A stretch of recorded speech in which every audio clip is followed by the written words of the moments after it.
প্রযুক্তি নির্ভর উন্নয়নের পথে আরও এক ধাপ এগোলো ইরান। দেশটির সংসদ সম্প্রতি একটি গুরুত্বপূর্ণ সিদ্ধান্ত নিয়েছে, জাতীয় কৃত্রিম বুদ্ধিমত্তা এআই সংস্থা গঠন।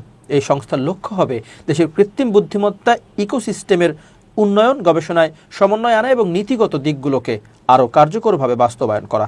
রোববার অনুষ্ঠিত সংসদের খোলা অধিবেশনে এআই সংস্থা গঠনের প্রস্তাব অনুমোদন করে ইরান।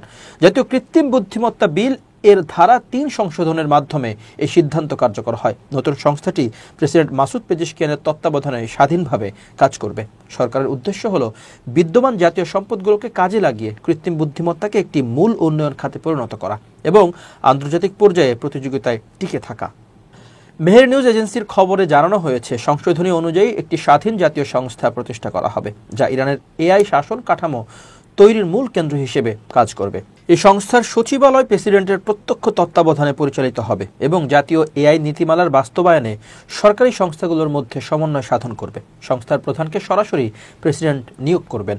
নতুন আইন অনুযায়ী সংস্থা প্রতিষ্ঠার ৩ মাসের মধ্যেই এর কার্যবিধি বা বিধিমালার খসড়া তৈরি করতে হবে।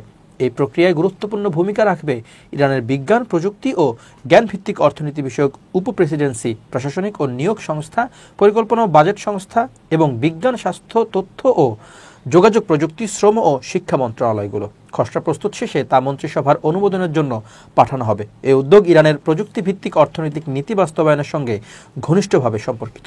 সাম্প্রতিক বছরগুলোতে দেশটি কৃত্রিম বুদ্ধিমত্তা, রোবোটিক্স এবং স্বয়ংক্রিয় প্রযুক্তির ব্যবহার বাড়াতে ব্যাপক গবেষণা কার্যক্রম হাতে নিয়েছে। নতুন সংস্থা এসব কার্যক্রমকে কেন্দ্রীয়ভাবে পরিচালনা করবে এবং বিভিন্ন মন্ত্রণালয় ও গবেষণা প্রতিষ্ঠানের মধ্যে কার্যকর সহযোগিতা নিশ্চিত করবে।